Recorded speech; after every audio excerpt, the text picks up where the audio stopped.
O Joel Rufino dizia: a esquerda não tem que ter uma política de segurança pública, a esquerda tem que ter uma política de proteção dos direitos. O que o Alessandro Barata dizia: não é direito à segurança, é segurança dos direitos. Né? Olá pessoal, bem-vindos ao 82º episódio do podcast Segurança dos Direitos, o seu podcast semanal sobre a questão criminal. Estamos aqui hoje, mais uma vez, neste aprazível ambiente virtual e fazendo uso, digamos assim, de um formato um tanto quanto inusitado. Por que eu estou dizendo isso? Porque hoje estaremos na bancada exclusivamente eu e a queridíssima amiga Juni Cirino dos Santos, que vai falar um ok pra galera, alô pra galera. Um ok é ótimo. Olá pra nossa audiência. Espero que vocês gostem desse formato, porque eu me sinto assim, debatendo numa mesa de bar com o Rafael, se a gente não tem convidados. Segurem. Isso aí. Aguardo ansiosamente pelas críticas. E a ideia, pessoal, hoje é a gente fazer uma conversa, um bate-papo aqui sobre todo o debate parlamentar que está acontecendo no Brasil nesse momento acerca da aprovação daquilo que seria uma nova lei de segurança nacional. Né? Vamos explicar, vamos falar disso aí ao longo do debate.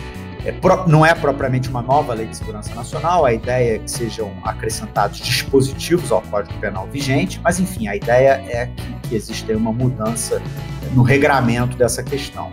E como o debate está acontecendo nesse momento, como tem já está classificado como um debate urgente, a gente entendeu que era o caso de trazer essa conversa aqui para a nossa audiência qualificada, para que estejamos todos aí bastante inteirados desse tema. Bom, queria lembrar a nossa audiência qualificada de que a gente tem aquele convênio, aquela parceria super legal com o amigo Caio Paiva, lá do Tudo de Penal, né, que é aquela plataforma maravilhosa, com jurisprudência indexada, comentada e diversas outras funcionalidades. O ouvinte aqui do podcast tem direito a um desconto na assinatura anual. Basta colocar o cupom SEG30, SEG numeral 30, para acessar todas as funcionalidades da plataforma e pagando um pouco menos. No final desse episódio, teremos aqui um comentário do nosso amigo Caio Paiva acerca de uma questão que ele reputa relevante. Bom, quero lembrar a nossa audiência que a gente está em todas as plataformas de áudio. Temos lá um perfil no Twitter, né, o @segdireitos. Temos também um perfil no Instagram e temos aí, enfim, não faltam caminhos e alternativas para que a audiência qualificada entre em contato conosco. Bom, eu não vou gastar mais nem um minuto do ouvinte com esta introdução para dar início imediato ao 82º episódio do podcast Segurança dos Direitos, o seu podcast semanal sobre a questão criminal. Vamos lá. Então, Juni, vamos conversar um pouquinho sobre essa questão. Por que eu reputo essa conversa importante, né? O Congresso Nacional aprovou o regime de urgência para tramitação dessa matéria, né? O Brasil tem uma lei de segurança nacional vigente neste momento, que é uma lei de 83, portanto, é uma lei ainda do período ditatorial. Tudo bem que já estávamos ali no finalzinho, né, da ditadura militar, já era o presidente Figueiredo, né, o último presidente general, e é uma lei de 83, mas é um entulho autoritário, enfim, inquestionável, que vem sendo utilizado com muita frequência como ferramenta para manifestação de oposição política, né? Tudo bem, o direito penal no fim das contas, isso mesmo, é sempre ferramenta de luta política, né? Mas a Lei de Segurança Nacional tem sido utilizada de modo escancarado, né? De modo e muito frequente, né? Para finalidades que não tem nada a ver com a apuração de crimes propriamente ditos, né? E sim com o exercício de oposição política a manifestações públicas ou a ações públicas enfim, questionadoras ou que, no mínimo, não estão compactuando com as coisas da forma como elas vêm acontecendo. Então, existe nesse momento uma ideia cristalizada no parlamento brasileiro no sentido de que essa lei tem que ser revista, né? Essa lei de 83. E existem no parlamento brasileiro uma infinidade de projetos e de substitutivos e de tudo mais rediscutindo a Lei de Segurança Nacional de 83. E aí foi votada urgência e foi criado, digamos assim, um método para colocar essa matéria em rediscussão, né?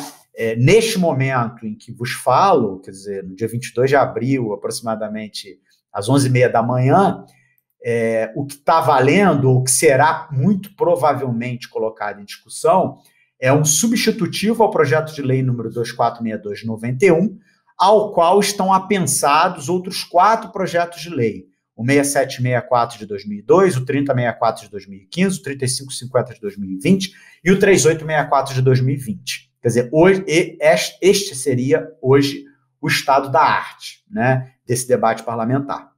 Como eu falei logo no início, o Congresso Nacional já aprovou a urgência para essa discussão, então essa discussão vai acontecer muito rapidamente nos próximos dias, então é muito provável que tenhamos uma alteração nesse regime chamado da segurança nacional, né, entre aspas, nos próximos tempos, né?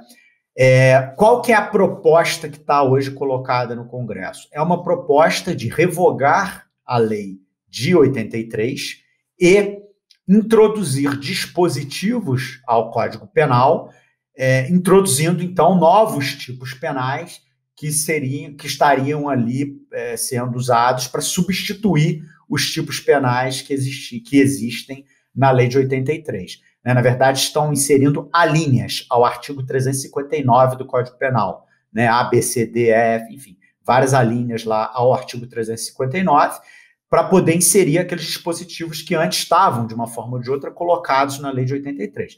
São outros tipos penais, não é uma simples reprodução da lei de 83, são outros bens jurídicos, enfim. Mas está ali, digamos. Eu acho que esse ponto que você toca, Rafael, da diferença ou da distinção entre esses novos tipos propostos e a Lei de Segurança Nacional é exatamente o ponto principal da gente estar discutindo isso agora. A Lei de Segurança Nacional, como está vigente no momento, é um resquício autoritário, muito provavelmente não deveria ter sido acolhido pelo ordenamento constitucional pós-88, uma discussão que já deveria ter sido feita há muito tempo, e uma lei que está não só vigente, gerando debate agora, mas uma lei que ao longo desses últimos 30 anos de Constituição, 33. 5 quase? 33. 33 anos de Constituição, que provocou danos consideráveis, e a gente já chegou a debater isso aqui no podcast anteriormente, em outros aspectos, né, que fogem à nossa compreensão de uma segurança nacional, ou mesmo a compreensão de uma segurança nacional nos moldes em que a lei foi elaborada. Então, é um debate que já deveria ter sido feito há muito tempo, e é um debate que tem cada vez mais tomado o espaço, enfim, da notoriedade pública, né, das notícias, dos jornais, porque a gente tem visto a Lei de Segurança Nacional ser invocada com fins de perseguições a opositores políticos. No entanto, e acho que esse é um ponto que a gente deve, inclusive, talvez debater com alguma delicadeza aqui no episódio de hoje, eu não sei se é possível a gente pensar numa configuração estatal tal que não precisemos de uma lei que minimamente se coloque na defesa, digamos, da ordem do Estado de Direito, política constitucionalmente estabelecida, exato, do Estado de Direito. A questão é que a Lei de Segurança Nacional não faz isso da maneira como deveria, pelo contrário, né? Ela é bastante manipulável, inclusive para a violação do Estado de Direito, mas a gente precisa de uma lei de proteção constitucional, uma lei de proteção do Estado de Direito, enfim. Então, esse eu acho que é o grande drama que a gente, enfim, que a gente está vendo e que nos leva a fazer esse debate aqui com uma certa urgência. Eu acho perfeito, você pontuou muito bem. Quer dizer, não é necessária uma nova lei de segurança nacional ou novos dispositivos que tratem da matéria segurança nacional. É necessária uma lei de defesa, de proteção do Estado de Direito ou de novos dispositivos que, de alguma forma, tutelem bens jurídicos relacionados ao regular funcionamento de um Estado de Direito. Né? A doutrina da segurança nacional, que inspirou a Lei de 83 e toda a sua legislação anterior, né, correlata, semelhante, ela é uma doutrina que não tem lugar no espaço constitucional criado no Brasil a partir de 88. Inclusive, existe uma DPF no Supremo questionando a recepção da Lei de 83 pela Constituição de 88. Aliás, o Supremo prestaria um belíssimo favor se desse um julgamento célere a essa DPF, de tal forma que a gente conseguisse recolocar o debate parlamentar nos trilhos. Né? Por que eu digo isso? Porque ele não está nos trilhos. Né? Eu passei por uma passagem muito interessante do Munhoz Neto, fazendo uma leitura preparatória para esse episódio aqui, em que ele dizia que momentos de paz e normalidade institucional são os mais adequados a uma revisão do regime jurídico dos crimes contra a segurança do Estado. Né? Quer dizer, tudo que a gente não tem no Brasil nesse momento é um momento de paz e de normalidade institucional. Portanto, não existe momento mais inadequado para se debater em sede parlamentar a alteração de uma lei de segurança nacional, ou mesmo a criação de uma lei de defesa do Estado de Direito. Né? Você não tem hoje, pelo menos na minha avaliação, uma normalidade institucional minimamente colocada que permita realmente um debate consistente, coerente e à altura da complexidade da matéria. Né? Para você ter uma ideia... Eu concordo, mas em partes. Sim, o momento mais adequado deveria ser um momento de normalidade institucional, de estabilidade institucional, inclusive. No entanto, eu acho que talvez esse é o momento de maior necessidade de travar esse debate. É um debate que a gente não pode esperar para deixar, né, esperar o momento certo, o momento adequado de, enfim, reequilíbrio das instituições, do funcionamento das instituições para fazer. Eu acho que aqui vou tomar a liberdade de citar meu avô nesse episódio, dizer a vida não é como quer, é como é. Então, acho que, embora não seja o momento adequado, é talvez o momento de maior necessidade de fazer esse debate. Sem dúvida, de fazer o debate, eu concordo com você inteiramente. Eu só não acho que esse debate deve estar necessariamente atrelado a um regime de urgência, né? E a uma imposição de trazer um novo panorama legislativo imediatamente para essa questão. Quer dizer, não me parece que o momento seja adequado para isso, mas que é o momento adequado para o debate, eu não tenho dúvida, né? Mais do que nunca, inclusive. E aí eu queria trazer um pouco a audiência qualificada para uma viagem assim rápida, prometo que eu não vou me alongar nisso não, mas saibam que em 1986, portanto ali antes, claro, da Constituição de 88, já depois do último governo militar, né, já no governo de José Sarney, né,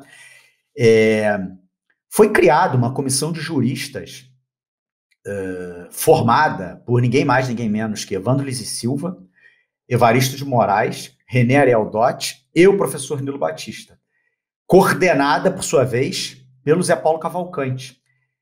Desses todos que eu falei aqui, os únicos que estão vivos, e graças a Deus, bem de saúde, são o Zé Paulo Cavalcante e o professor Nilo, né?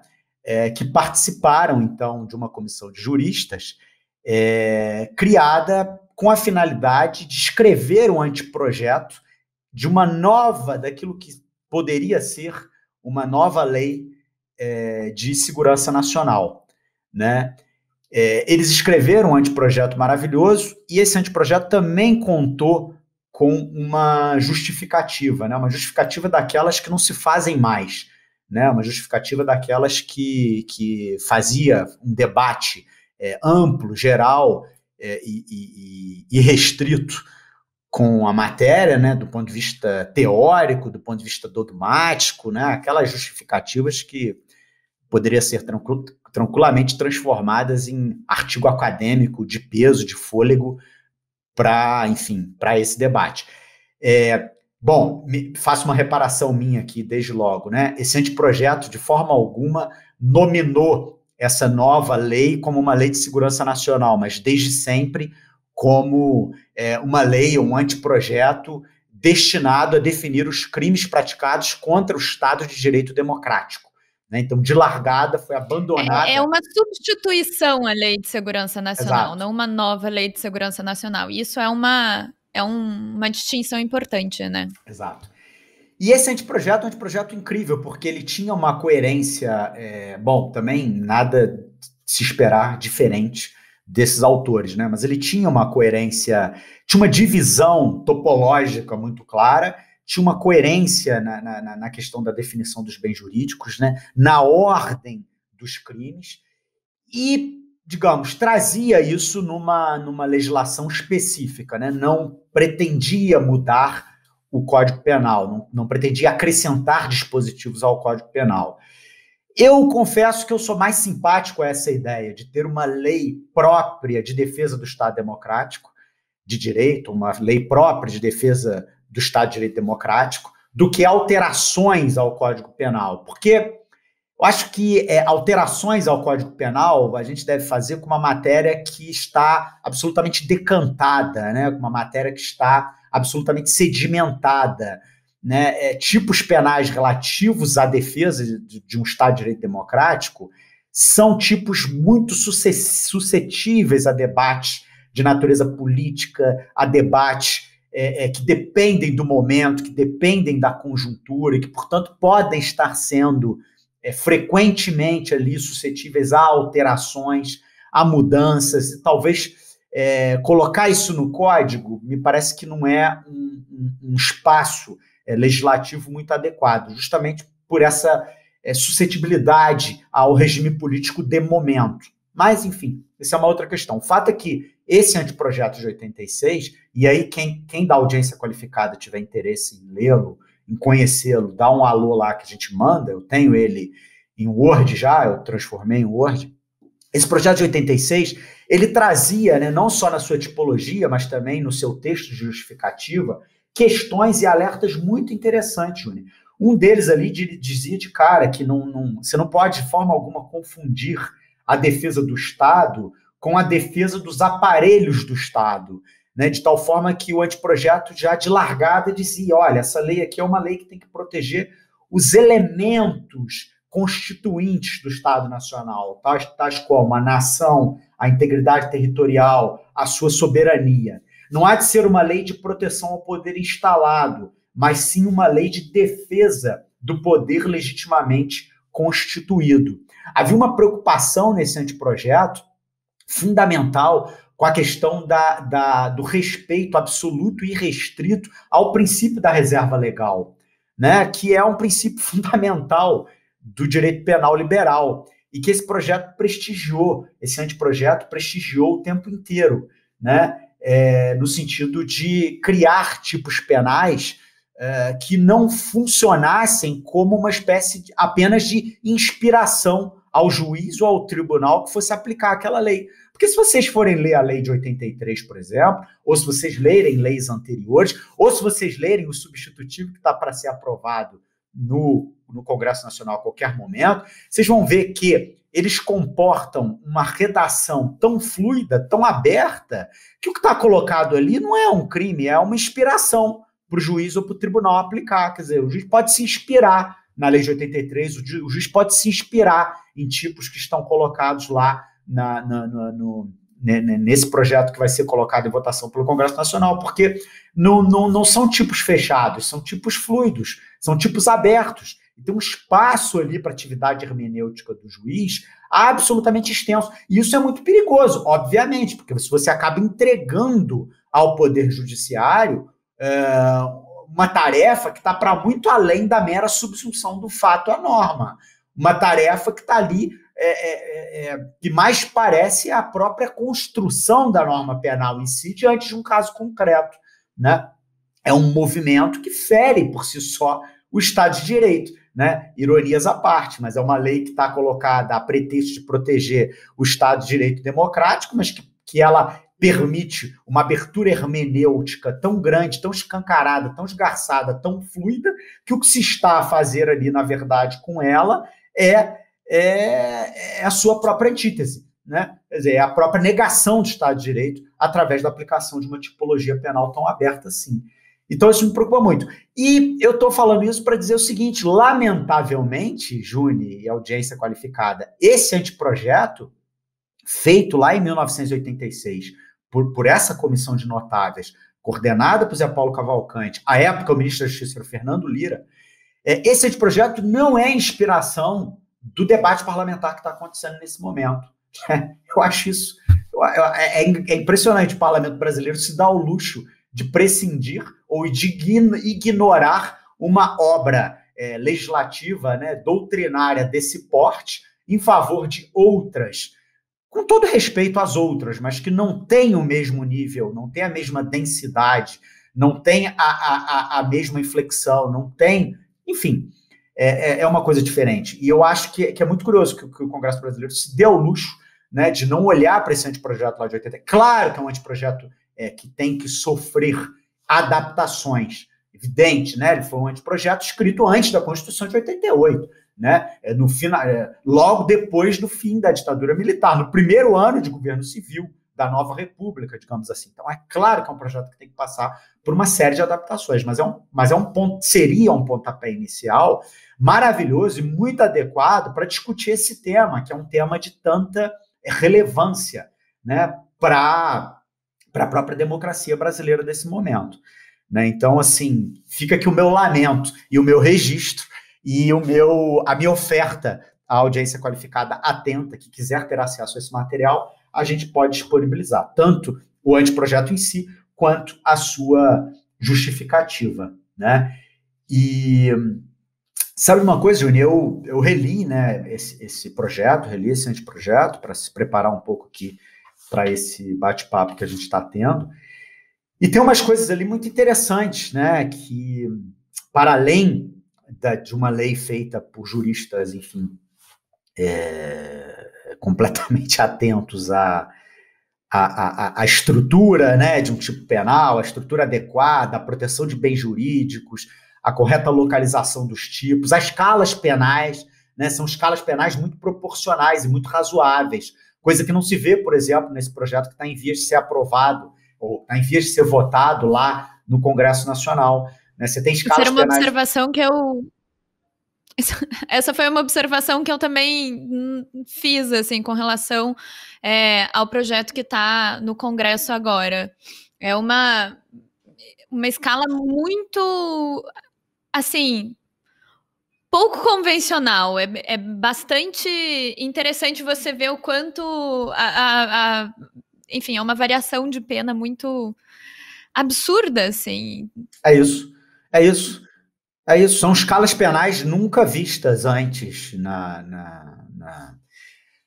São escalas penais, muitas vezes, desproporcionais ao tipo penal, né, que está previsto ali no dispositivo. Mas entre elas também não tem grande, enfim, grande vinculação, assim, não tem um equilíbrio entre Exato. elas. Não só não existe a vinculação ao tipo, como entre elas também não tem um equilíbrio que você consiga, um equilíbrio notável, assim. Exatamente. Tem uma escala ali penal, por exemplo, que é de 3 a 6 anos, quer dizer, eu tenho muita preocupação, ou pior, tem uma outra escala penal aqui, no projeto, que é de 4 a 6 anos. Essa é uma escala penal que viola completamente o princípio da individualização judicial da pena. Uma escala penal de 4 a 6 anos é igual a uma escala penal de 2 a 3 anos. Ou seja, o juiz, na hora de aplicar a pena, ele só tem o último tercio, né, dessa temporalidade completa para poder dizer qual que é a pena, qual que é a reprimenda física que o autor daquele crime merece. Isso não tem, isso viola o princípio. A individualização da pena é um princípio de base constitucional, né? Você não pode aplicar a mesma pena para pessoas que tenham cometido os mesmos crimes de forma indistinta.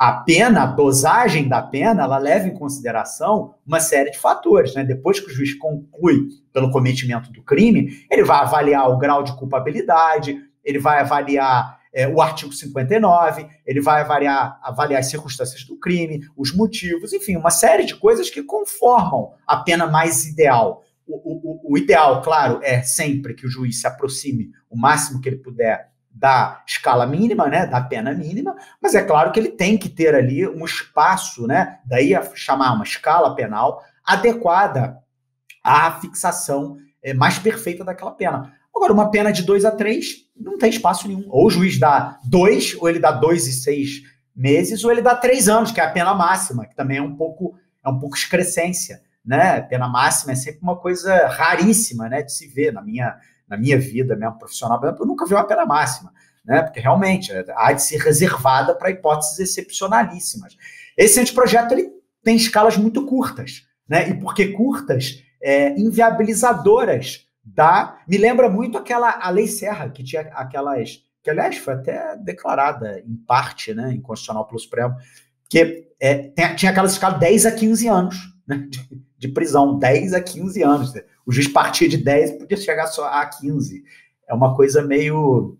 E aí, para além dessa questão, né, de uma tipologia muito aberta, muito fluida, de escalas penais desproporcionais e que, por vezes, desrespeitam o princípio da individualização da pena, essa alteração que está sendo levada a debate no Congresso Nacional nesse momento, Júnior, ela não está definitivamente em consonância com preocupações legítimas externadas ao longo dos anos, principalmente por advogados que atuam frequentemente na defesa de réus militantes de movimentos sociais.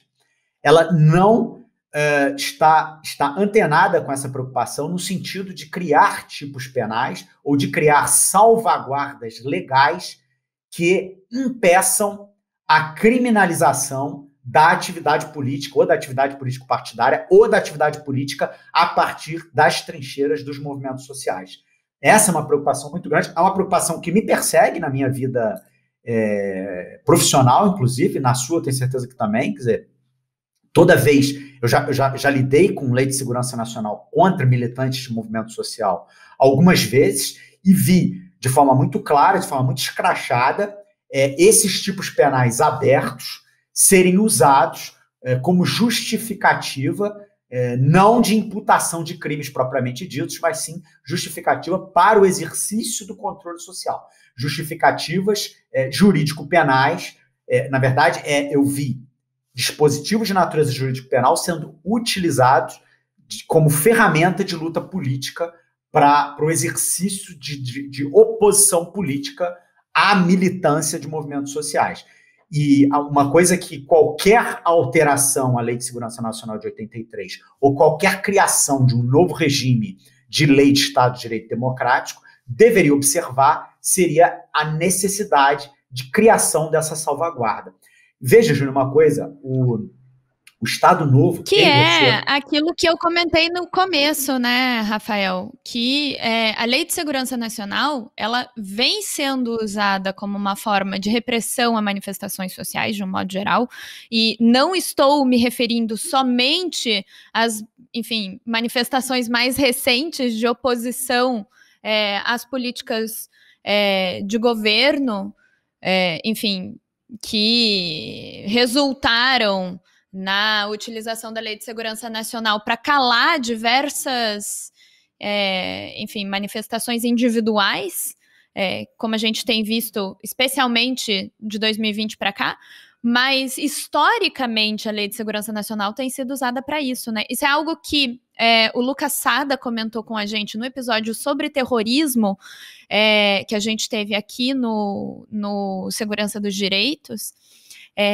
que em relação a movimentos sociais especificamente, aí pensando em movimentos sociais, né, organizados como o MST, o MTST, em relação a movimentos sociais, a gente tem uma preocupação, ou deve ter uma preocupação muito maior com a Lei de Segurança Nacional do que necessariamente com a legislação antiterrorismo.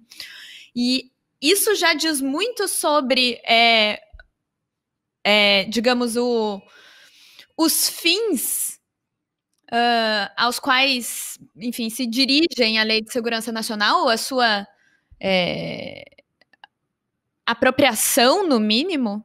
E isso diz muito também sobre quem são os sujeitos a quem se refere a Lei de Segurança Nacional. Porque a Lei de Segurança Nacional, ela elege inimigos de Estado, né? A Lei de Segurança Nacional elege sujeitos que serão vistos sob a ótica do inimigo, só que esse sujeito é historicamente determinado. Esse é um sujeito que muda de acordo com a conjuntura. Então, se durante o período da ditadura militar a gente via a Lei de Segurança Nacional sendo aplicada contra inimigos que estariam dentro do espectro, digamos, de particularmente pessoas filiadas a determinados grupos políticos de uma ideologia muito específica, certo? Grupos comunistas, ou, por outro lado, sujeitos que estivessem envolvidos em movimentos grevistas, que, aliás, é algo que, enfim, essa ideologia de segurança nacional tenta reprimir desde a década, enfim, desde a década de 50, né? Desde muito antes da lei que a gente tem agora, vigente agora, que é, enfim, a lei da ditadura promulgada durante a ditadura militar. Mas esse inimigo vai mudando de acordo com o tempo. Então, se lá naquela época a gente está falando de inimigos sendo sujeitos grevistas ou comunistas de um modo geral, na década de 90 e nos anos 2000, esse sujeito se transforma para o militante de movimentos sociais organizados, e hoje em dia esse sujeito se transforma naquele que é, digamos, abertamente, verbalmente, um opositor às políticas de governo. Então, isso é muito interessante, o quanto a Lei de Segurança Nacional, na configuração atual, é uma lei que permite você utilizar ela contra inimigos muito diversos, certo? Pessoas com características muito diversas. E isso é algo que me parece, e aqui é um debate que eu quero levantar contigo em relação ao projeto de lei que está na Câmara, no Congresso Nacional, que é o fato de que, me parece, ele tem alguns dispositivos que impedem um pouco essa utilização muito extensiva do que significa a Lei de Segurança Nacional quanto aos seus sujeitos. Sim, sem dúvida nenhuma. Sem dúvida nenhuma, você tem toda a razão. Acho que é um dos méritos aqui desse projeto de lei. Ele tem dispositivos que conseguem, digamos, mediar essa utilização. Eu disse da Lei de Segurança Nacional, né? Mas essa utilização de uma lei de proteção do Estado Democrático, que é, enfim, isso que está sendo discutido no Congresso hoje, ou que está para ser discutido no Congresso em regime de urgência, mas são dispositivos que conseguem fazer uma certa mediação nesse sentido.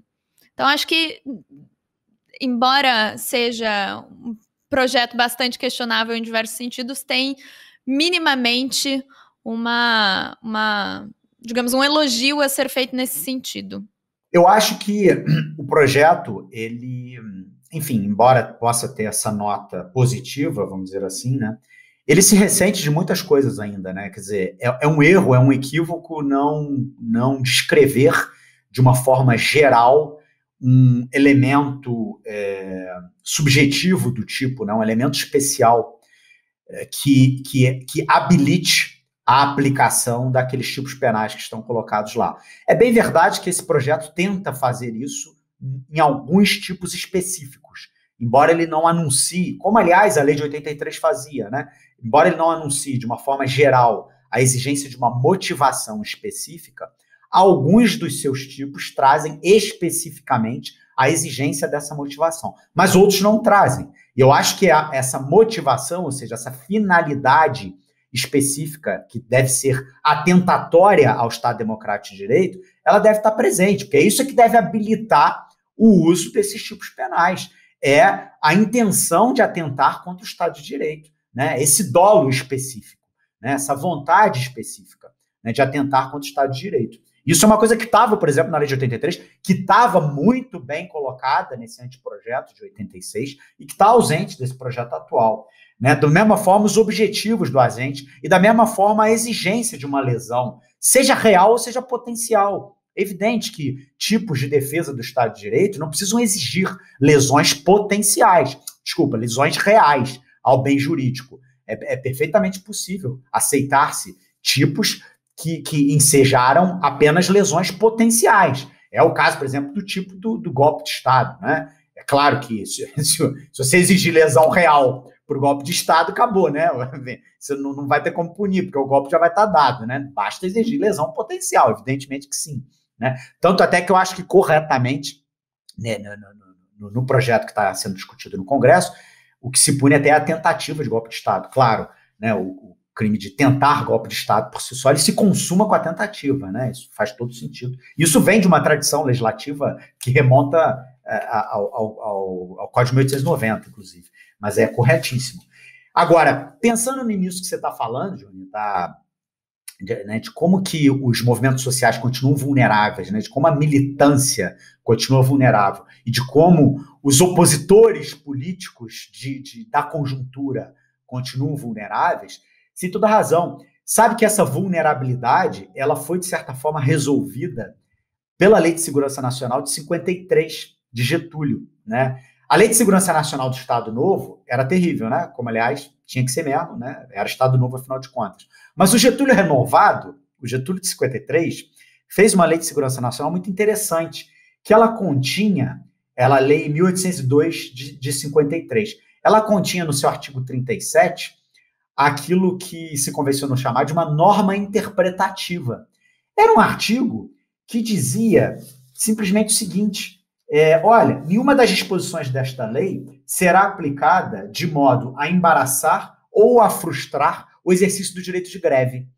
O Getúlio de 53, absolutamente consciente de todo esforço que o seu governo fez, né, sobretudo a partir da edição da CLT, em torno da garantia e da consolidação das leis e dos direitos dos trabalhadores, cria uma Lei de Segurança Nacional em 53, é bem verdade, mas ressalva expressamente a sua incidência no exercício do direito de greve. Olha, não, quando os trabalhadores estiverem exercendo o direito de greve, não venham querer dizer que ali tem ato atentatório à segurança nacional, porque não pode ter, por causa dessa norma interpretativa que está lá presente no artigo 37.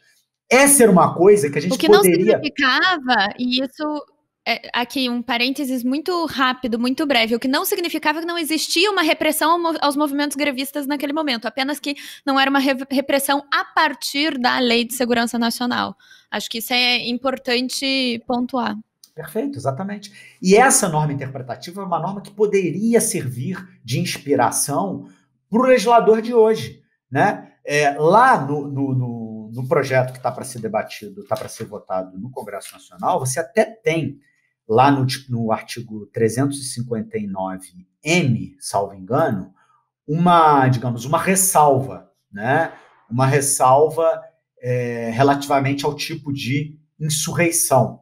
Ele diz lá que não constitui crime a manifestação crítica aos poderes constituídos, nem a reivindicação de direitos e garantias constitucionais por meio de passeatas, reuniões, greves, aglomerações ou qualquer outra forma de manifestação política com propósitos sociais. Essa ressalva aqui é uma ressalva fundamental. Agora, ela não há de estar restrita ao 359-M, parágrafo 2º. Ela é uma ressalva que tem que servir como uma ressalva geral, ou, melhor dizendo, como uma norma interpretativa. Todos os dispositivos que estão sendo inseridos no Código Penal, a pretexto de criar um novo regramento para a defesa do Estado de Direito Democrático, para a defesa do Estado Democrático de Direito, ela tem que ser lido a partir dessa ressalva, né? Tal qual estava lá nessa norma interpretativa do artigo 37 da Lei de Segurança Nacional vigente em 1953, há de ter uma ressalva expressa no sentido de salvaguardar, no sentido de dizer, olha, nenhuma das disposições desta lei, ou nenhuma das disposições presentes aqui agora, doravante, no artigo 359, ela poderá ser aplicada de modo a embaraçar ou a frustrar, por exemplo, o exercício da luta política empenhada no sentido de defender as garantias individuais e os direitos sociais previstos na Constituição da República de 88. Né? A militância política, organizada ou não, ela tem que estar fora do raio de abrangência de uma lei de defesa do Estado Democrático de Direito.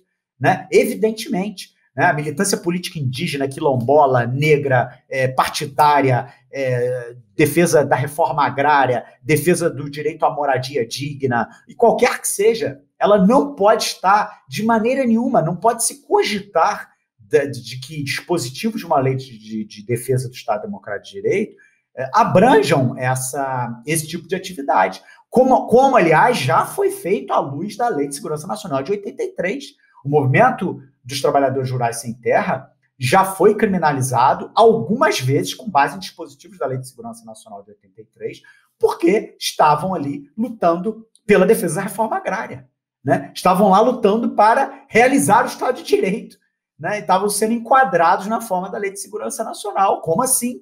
Você tem um movimento como o MST, organizado, o maior movimento social da América Latina, organizado, talvez das Américas, enfim, mas o maior movimento da América Latina, sem dúvida, organizado para a finalidade de garantir a reforma agrária, tendo membros, tendo militantes, tendo quadros seus sendo criminalizados na forma da Lei de Segurança Nacional. Isso é um completo contrassenso. Né? Isso é usar o dispositivo legal na contramão do processo democrático. E esse é um cuidado que o projeto de lei que está tramitando agora no Congresso tem explicitamente, né? Mas é um cuidado pouco técnico, eu diria. Porque se você lê, você vê que essa salvaguarda ela está referida ao tipo penal de insurreição. Essa salvaguarda há de ser geral. Essa salvaguarda há de incidir sobre todos os tipos penais que estão sendo incluídos no Código Penal pelo projeto. Daí a minha ideia, enfim, daí a minha sugestão de plágio a essa norma interpretativa que estava presente na Lei Varguista de 1953. O importante é ter uma norma interpretativa dizendo de plano, olha, nenhum desses dispositivos aqui pode ser utilizado para fins persecutórios. Há de ter uma salvaguarda geral para a atividade política, partidária ou não, organizada ou não, mas praticada com a finalidade de lutar, né, de desenvolver a luta política tendendo a preservar as garantias individuais ou os direitos sociais da Constituição de 88. Isso tem que estar claro. Isso é fora de questionamento, isso é fora de jogo. É aquilo. Sem isso, a lei fica parecendo uma lei de defesa dos aparelhos do Estado e não uma lei de defesa do Estado Democrático de Direito. O que está se defendendo sem essa salvaguarda são os aparelhos de Estado. E os aparelhos de Estado não podem ser defendidos. Eles têm que estar permanentemente sendo colocados ali à crítica permanente, à crítica política permanente. Os aparelhos de Estado eles têm que estar permanentemente sujeitos a críticas. Né? Claro. Sujeito é o freio do autoritarismo, né? É isso. A crítica política é o freio do autoritarismo. Exatamente. O que se defende é o Estado em si, né? É o poder legitimamente constituído, não o exercício do poder estatal puro e simples. Né? Há nisso uma diferença muito grande. Não quer se defender o poder instalado. O poder instalado não demanda proteção. Não através de uma lei de segurança nacional, ou não através de uma lei de defesa do Estado Democrático de Direito. O que demanda proteção é o poder legitimamente constituído, porque o que se protege não são os aparelhos do Estado, é o Estado em si. Né? Então, essa clareza há de ter, e parece que, salvo o melhor juízo, que isso passou um pouco longe. Enfim, isso é típico de uma coisa feita de forma assodada, né? Esse debate ele demandava mais tempo, esse debate demandava um processo de decantação muito mais intenso, né, do que um curto espaço de tempo nos permite fazer. Né? E aí eu volto até àquele alerta que a gente fez no início do podcast. Né? Não me parece que um momento como esse, em que você não tem paz e não tem normalidade institucional, seja o mais adequado a uma revisão do regime jurídico dos crimes contra a segurança do Estado, como o Munhoz Neto já alertou. Né? Me parece que seja agora o momento adequado para essa alteração do regime. Acho que é o momento adequado, sim, para promover o debate. mas não para alteração do regime jurídico que está aí. Talvez seria muito mais protetivo do próprio Estado de Direito que esse debate fosse feito lá na DPF, que está no Supremo Tribunal Federal. Como, aliás, o Supremo fez com a DPF da lei de imprensa, né? Que era uma lei também pré-Constituição de 88, né? E que era uma lei que teve um tratamento do Supremo Tribunal Federal, em quase toda a sua extensão, foi um tratamento correto, né? Discordei ali de alguns pontos, mas foi um tratamento, de uma forma geral, correto. Essa lei de segurança nacional tinha que receber, não acho que ela deva ser extirpada de bate-pronto, né? Não acho que ela deve ser extirpada ao ponto de não se colocar nada no lugar. Acho que, enfim, muito embora eu seja um abolicionista, entenda que o direito penal não serve para nada mesmo, é um pouco ilógico você ter direito penal e não ter uma lei de defesa do Estado Democrático de Direito. Acho que em se tendo direito penal... Até porque... se existe uma lei que é fundamental, é essa, que é a lei que defende o Estado Democrático de Direito exatamente para que não exista um abuso, enfim, um avanço do autoritarismo por parte do Estado, que necessariamente vai refletir no uso dos instrumentos de repressão do Estado contra o cidadão. Então, é isso. Se existe uma lei para proteger o bem jurídico patrimônio, o bem jurídico paz pública, o bem jurídico saúde pública, o bem jurídico, enfim, tantos outros, há de ter uma lei que defenda o Estado Democrático de Direito, né? Tudo bem. Exato. Mas é uma lei que tem que ser bem contornada, né? Que tem que ser colocada, claro. Que não pode ser ferramenta de luta política pura e simples. O que eu diria, inclusive, era o seguinte, nesse anteprojeto tem um dispositivo que me preocupa um pouco, que tem a ver com a criminalização das fake news, né? Ou a criminalização de disparos em massa, enfim, de informações que sabem verídicas. Esse é um debate que acontece muito na esteira dessa última eleição tão conturbada, a última eleição presidencial tão conturbada, né? Pela qual o Brasil passou, em que o protagonismo do WhatsApp foi evidente, foi notório e foi decisivo, né? Para conformar o resultado eleitoral, ninguém nega isso, por bem ou por mal, né? E aí eu acho que um pouco no calor desses acontecimentos de 2018, pretenderam criar um tipo penal cuja mira é justamente a criminalização das fake news, ou pelo menos do disparo em massa de fake news. Isso me traz muita preocupação, Júnior, porque, assim, e essa reflexão não é original, e tampouco minha, é uma reflexão que eu recolhi em vários autores que li para estar aqui me preparando para esse bate-papo. Não existe uma verdade de Estado, né? Entregar ao Poder Judiciário a missão de dizer que aquela informação é mentirosa ou de que aquela informação é verdadeira é um passo muito delicado e é um passo muito perigoso. Não existe verdade de Estado, né? O historiador não é um cronista dos acontecimentos. O historiador é um intérprete dos acontecimentos. História é diferente de historiografia, né? O historiador não é um dono de um antiquário. Os fatos, eles são sujeitos a interpretações. O que se tem são versões de fatos. O Estado, ele tem que estar sempre disponibilizando os seus arquivos. O Estado, ele tem que estar sempre colocando à disposição da história e à disposição dos intérpretes da história todas as informações que ele detenha relativamente a um determinado acontecimento histórico. Mas o Estado não pode dizer a verdade. A verdade, ela se coloca na forma de versões, né, por parte das pessoas que interpretaram aqueles fatos à luz da sua ideologia, à luz da sua visão de mundo, à luz das suas metodologias hermenêuticas de uma forma geral.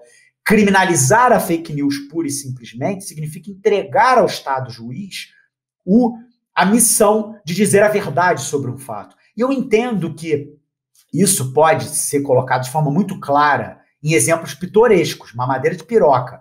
Exemplo pitoresco, claro que isso é mentira, né? Na coisa pitoresca fica fácil dizer o que é mentira, o que é verdade. Mas na coisa mais, talvez um pouco mais delicada, essa tarefa pode não ser tão fácil assim. Por exemplo, na afirmação de que 2016 foi golpe ou foi impeachment. Na afirmação de que 64 foi movimento, foi golpe, foi revolução, foi contra-golpe, né? Então, quer dizer, entregar ao juiz essa missão de definir a gaveta das fake news, ou da verdade, ou da mentira, é uma coisa antidemocrática, porque o Estado não tem. Claro que, se aquela mentira for uma ofensa, você já tem norma penal que pune a ofensa, né? Os crimes contra a honra estão aí, estão no Código Penal, né? E tem um denso trabalho dogmático, jurisprudencial em torno deles, né? Eles dão conta de criminalizar o exercício da ofensa, né?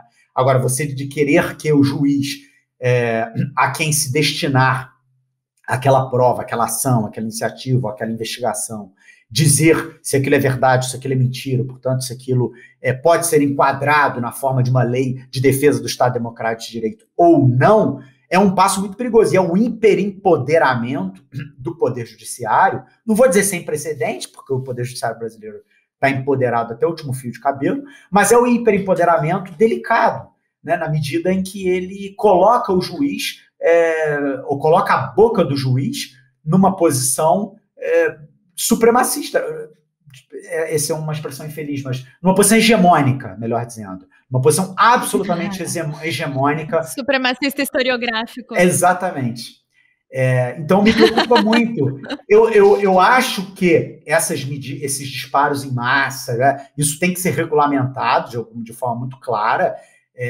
E assim, definitivamente não acho que o Código Penal seja o lugar mais adequado para regulamentar esse tipo de conduta. Claro que não, isso precisa estar numa lei específica, né? Talvez isso tenha até um pouco mais a ver com a matéria eleitoral do que com a matéria penal propriamente dita. E isso tem que estar em lei específica, muito também porque a tecnologia, as mudanças tecnológicas relativas a esse tema são muito velozes. E está mudando o Código Penal toda hora para atualizar, né? Meu WhatsApp está aqui já com sinal com demanda de atualização, né? Que nova ferramenta vem aí? E está mudando o Código Penal toda hora para atualizar de acordo com a última atualização que o Zuckerberg fez no WhatsApp, é um tanto quanto ridículo, né? Mas é claro que tem que ter regulamentação. Agora, essa regulamentação, ela tem que ser eficiente, ela tem que ser eficaz, ela tem que ser inteligentemente moldada, de tal forma que não se entregue ao juiz de direito o papel de hegemonizar o anúncio de uma verdade de Estado. Não existe essa verdade de Estado. Na democracia não existe. No regime autoritário existe. O que Hitler falava era verdade. O que Mussolini falava era verdade. Mas numa democracia não pode haver, né? Não pode haver. O que Lula disse enquanto presidente não é necessariamente verdade. O que Bolsonaro fala não é verdade. O que Dilma falava não é verdade. O que outros presidentes falarão não serão verdade, né? Então, isso me preocupa, né? É um dispositivo um pouco leviano, eu acho, mas que é muito reflexo dos tempos, né, Rafael? Acho que é um dispositivo que foi inserido ali meio às pressas para dar conta de uma demanda que, como você falou, é uma demanda real, é uma demanda necessária, urgente, que é essa demanda da regulamentação das questões das fake news, mas que foi colocada ali um pouco, né, de qualquer jeito, para tapar talvez um buraco legislativo e que acaba provocando aí, enfim, resultados que talvez não sejam desejáveis, ou melhor, que me parece não são desejáveis. É um tipo confuso. É um tipo confuso. E assim, cá entre nós, né, fake news não é um problema novo. O termo talvez seja novo, mas a utilização da mentira ou das narrativas deturpadas para fins políticos enfim, mais velho do que andar para frente. A própria política. E então, assim, é um dispositivo que foi colocado ali de maneira não pensada para suprir essa necessidade que a tecnologia impõe. E eu acho que tem uma outra questão aí, e isso vai me dar abertura para um debate que eu já tinha comentado com você nos bastidores, que eu gostaria de fazer, que é o seguinte: a partir do momento que o juiz digamos, a boca da verdade do Estado, é a pessoa que diz a verdade do Estado, fica muito difícil você conseguir frear, digamos, os abusos de poder cometidos pelo próprio judiciário. certo? E aí a gente tem uma questão que é bastante delicada e uma discussão que a gente precisa fazer com uma reflexão um pouco mais elaborada, me parece, que é o fato de que na defesa do próprio Estado e contra o próprio Estado, como que você vai argumentar situações de abuso de poder, certo? Especialmente pensando na nova lei de abuso de poder, que é uma lei que, no fundo, se configura como uma lei de proteção das autoridades. De que forma você vai garantir isso para o cidadão que está sendo acusado dentro de um contexto de uma lei hoje de segurança nacional, mas no futuro de uma lei de proteção do Estado democrático? Que garantia você tem ao cidadão quando o cidadão está sendo acusado de atentar contra o Estado democrático por qualquer, enfim, por qualquer meio, por qualquer tipo? E de que forma você consegue frear o poder do Estado contra esse cidadão?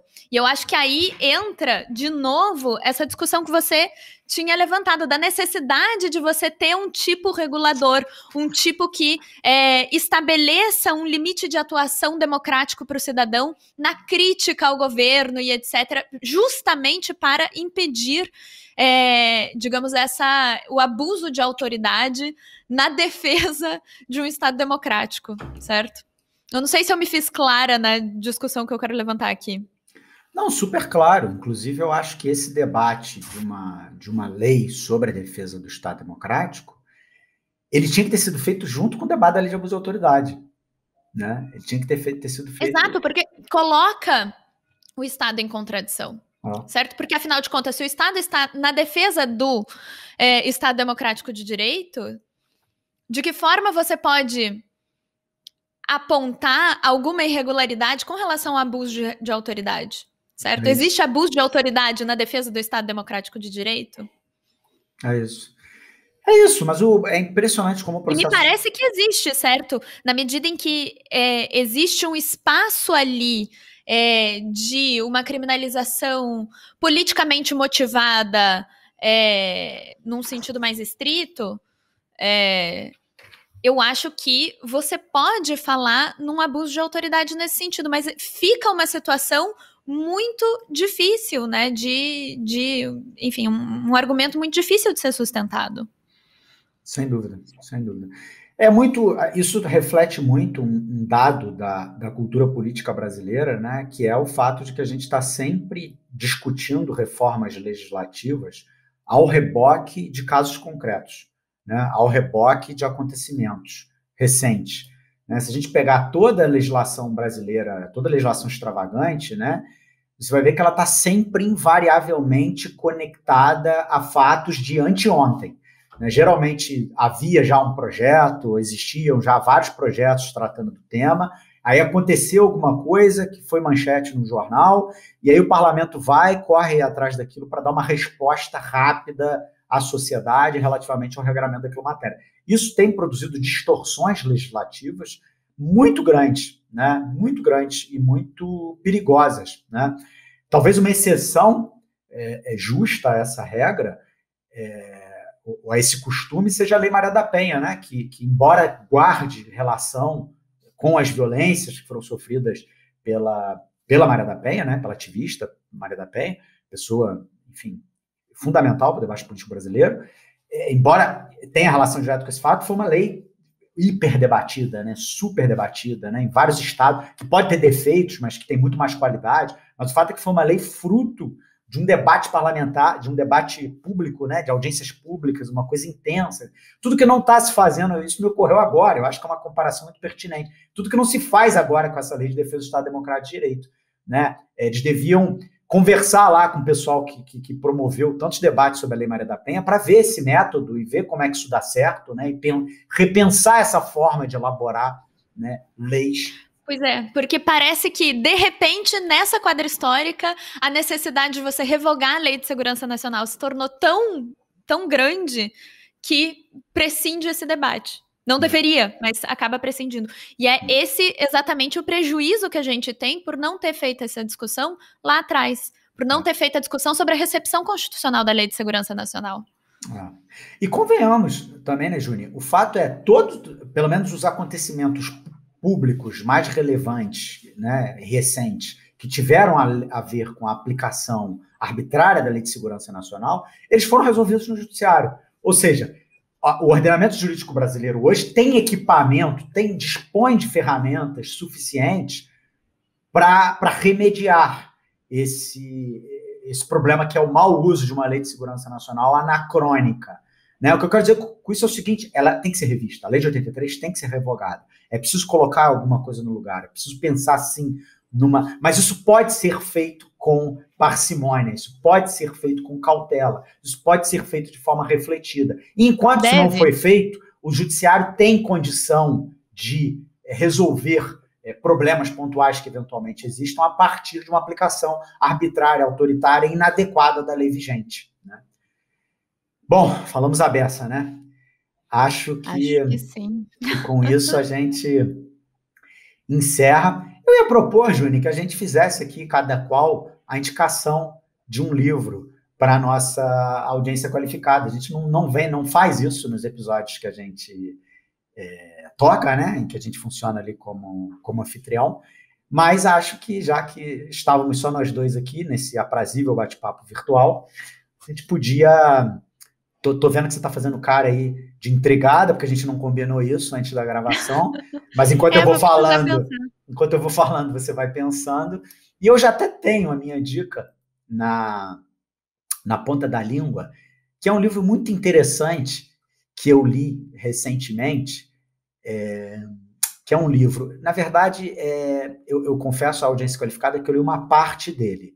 É um livro chamado O Homem e Seus Símbolos, e que tem o Jung como autor principal. Mas depois que o Jung escreve, entram vários artigos de outros autores, outros psicanalistas, outros pensadores da questão psi, né? E eu confesso que eu ainda não os li. Eu já li toda a parte do Jung, propriamente dito. E é um livro fascinante. É um livro que me fez muito lembrar o livro do Siddhartha Ribeiro, né? O Oráculo, que é um livro que fala sobre os sonhos, né? É um livro fascinante também, interessantíssimo, um livro contemporâneo, né, diferente do livro do Jung, que é um livro muito mais antigo, mas é um livro fascinante, um livro que me reconectou muito com essa coisa onírica, com essa coisa da simbologia, com essa coisa do funcionamento do nosso consciente, da forma como ele está ligado, e da importância do inconsciente, né, no nosso dia a dia, nas nossas relações, e me fez até me reconectar com certas dimensões da minha militância profissional, da minha militância política. Então é um livro que eu indicaria com muito prazer e muito gosto para a nossa audiência qualificada. Não é um livro difícil, é um livro que eu entendi, e eu sou completamente leigo em matéria de psicologia, em matéria de psicanálise. Eu entendi super bem, então é um livro que dá para ler, é um livro leve, muito ilustrado, né, que fala de símbolos e que traz muitos símbolos. Né? Então, é um livro fantástico e que acabou me estimulando a sonhar. Eu acabei depois, ou no curso da leitura do livro, tendo de forma mais inteira, lembrando, né? Sonhar a gente sonha sempre, mas lembrando dos sonhos de forma mais intensa. E essa coisa dos sonhos é um mundo à parte. Assim. Eu comecei a me interessar por sonhos quando comecei a ouvir o Siddhartha Ribeiro, quando li o livro dele, e o Jung eu continuei nessa viagem. Indico a todos vocês. E queria já aproveitar aqui e deixar o meu agradecimento a você, Júlio, por esse bate-papo, o meu agradecimento à audiência qualificada por ter nos ouvido e tomara que ela aceite esse formato um tanto quanto inusitado de podcast. E já passo a palavra para você fazer suas considerações finais, a sua indicação e encerrar o nosso programa. Obrigada, Rafael. Olha, eu confesso que tô numa fase de poucas leituras poucas leituras literárias, tenho feito mais leituras acadêmicas, enfim, profissionais. Por isso que eu fiz uma cara de intrigada quando você sugeriu que a gente fizesse essa sugestão, porque, enfim, estou um pouco... fiquei um pouco numa saia justa da impossibilidade de fazer uma recomendação de livros estritamente jurídicos. Porém, pensei aqui em duas recomendações, uma inspirada no episódio de hoje, e é uma recomendação que talvez seja um pouco chovendo molhado, porque, enfim, são livros, na verdade, porque eu vou recomendar uma trilogia, mas são livros que eu particularmente recomendo sempre para os meus amigos, então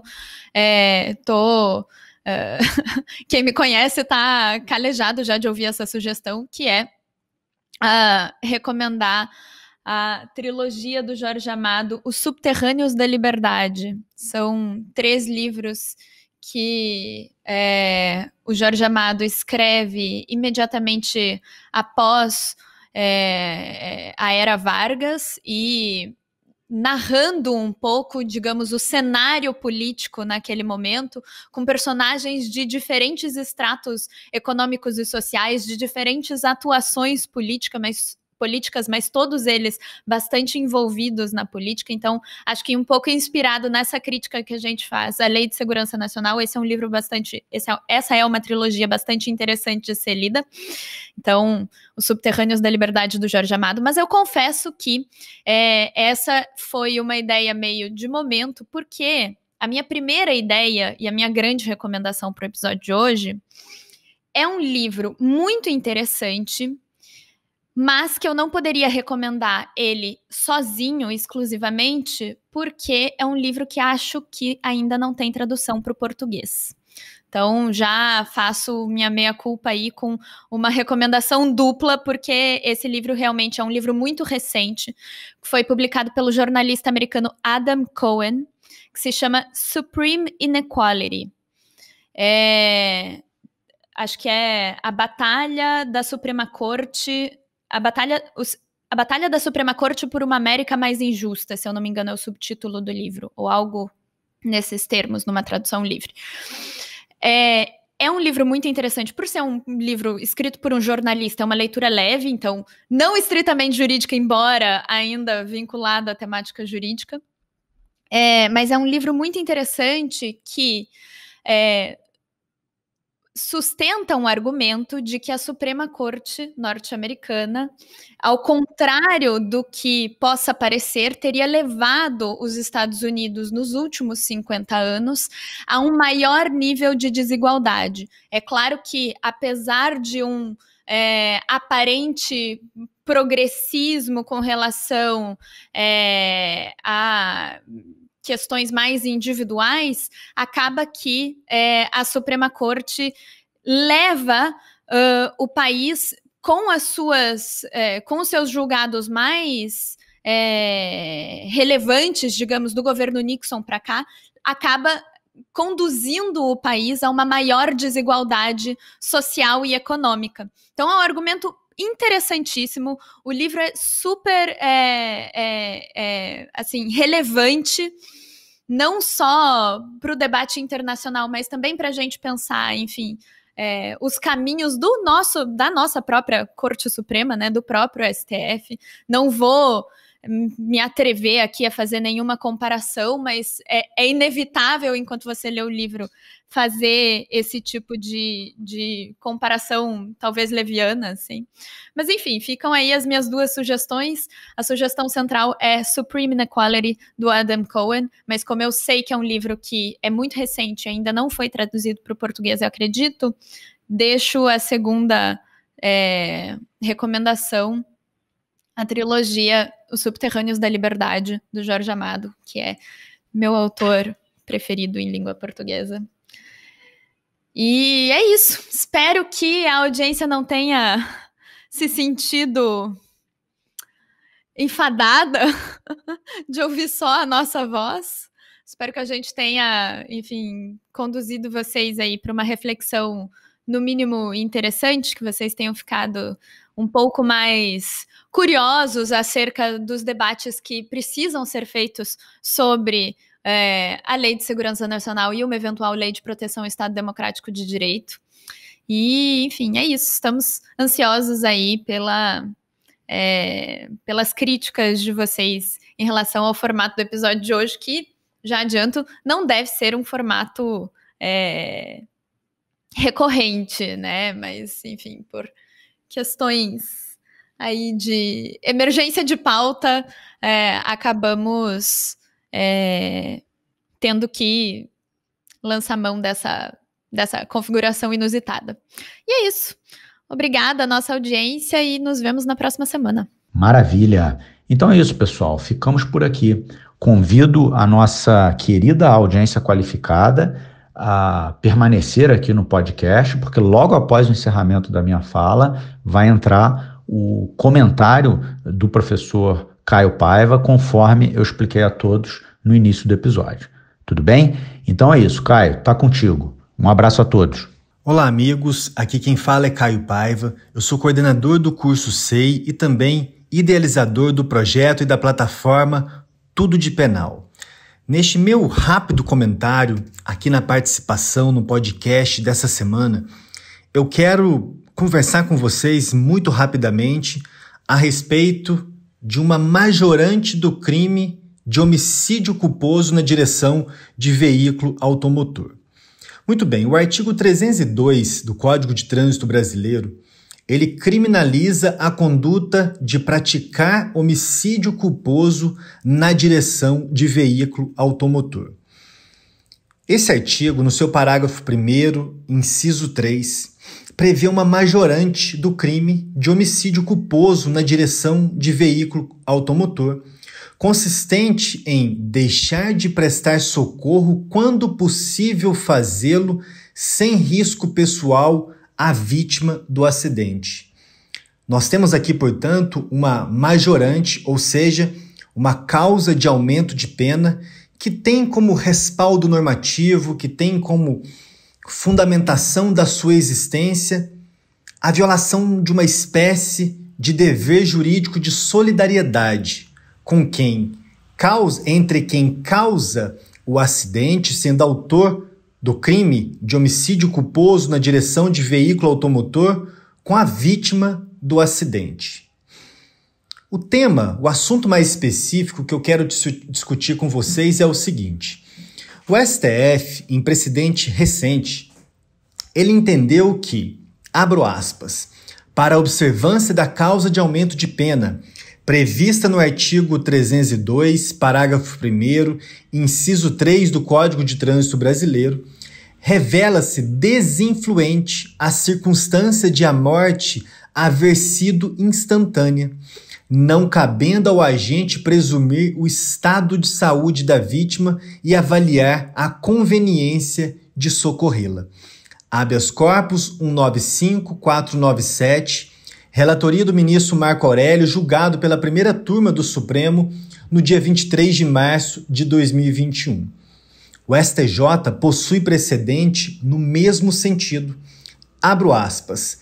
Irrelevante o fato de a vítima ter falecido imediatamente, tendo em vista que não cabe ao condutor do veículo, no instante do acidente, supor que a gravidade das lesões resultou na morte para deixar de prestar o devido socorro. Agravo regimental no agravo 1.140.929, relatoria da ministra Laurita Vaz, quinta turma, julgado no dia 13 de agosto do ano de 2009. Nós temos aqui, assim me parece, um assunto que, até para a população leiga, é fácil de explicar a razão pela qual STF e STJ não estão com a razão, estão, portanto, equivocados nesta conclusão a respeito da incidência dessa majorante no crime de homicídio culposo na direção de veículo automotor. Ora, se a pena será majorada porque o autor do acidente deixou de prestar socorro à vítima, a ausência de uma conduta somente deve ser mais criminalizada? Ou, em outras palavras, o autor somente pode receber uma pena mais exasperada, uma majorante de pena, se, fazendo um juízo retrospectivo, caso ele houvesse prestado socorro à vítima, ele pudesse ter pelo menos a chance de ter evitado a consumação do crime de homicídio culposo na direção de veículo automotor. Eu discordo, portanto, desse entendimento do STF e do STJ, porque compreendo que, do ponto de vista de uma teoria da imputação objetiva no âmbito da causalidade, somente pode ser imputado uma ação ou uma omissão ao agente se ele, agindo ou se omitindo, criou ou aumentou o risco para a integridade pessoal da vítima. No caso de morte instantânea, a imputação da majorante por deixar de prestar socorro me parece concretizar claramente uma responsabilização objetiva, ou seja, é imputado ao agente um resultado mais gravoso que ele não conseguiria evitar. A vítima morreu instantaneamente. O agente vai responder assim? Sim, pelo crime de homicídio culposo na direção de veículo automotor. Mas a incidência da majorante prevista no inciso 3 do parágrafo 1º do artigo 302 do Código de Trânsito Brasileiro, aqui em divergência com o STF e com o STJ, no meu entendimento, somente tem cabimento no caso em que não tenha ocorrido morte instantânea da vítima. Havendo morte instantânea, não faz sentido exigir do agente que causou o acidente a prestação de um socorro. Nós temos aqui, aliás, neste tema que estamos conversando, um dos poucos casos, um dos poucos assuntos que já chegaram à jurisdição do STF e do STJ em que conseguimos encontrar uma utilidade mais prática e mais clara para a teoria da imputação objetiva, que é uma teoria que vem justamente para corrigir o excesso da causalidade prevista na teoria da conditio sine qua non, de alguma forma encontrada no artigo 13 do Código Penal. A teoria da imputação objetiva, numa das suas vertentes teóricas, somente admite a imputação do resultado ao agente, ao réu, se da sua ação ou omissão ele criou ou aumentou o risco para a vítima. No caso de morte instantânea, a ausência de socorro aumenta o risco para a vítima? Não aumenta o risco para a vítima, porque ela já está morta. Essa é a minha opinião, divergindo assim do STF, do STJ. Quero também saber a sua opinião, tendo uma opinião parecida, divergente. Se quiser, me marque nas redes sociais, principalmente no Twitter. Meu perfil é @CaioCesarFP, para que possamos discutir este e outros assuntos penais. Encerro ainda convidando vocês para não apenas conhecerem a nossa plataforma do Tudo de Penal, se puderem também se tornarem assinantes, e aproveito também para divulgar que agora nós temos o nosso podcast, o podcast do Tudo de Penal. Já estamos no 3º episódio.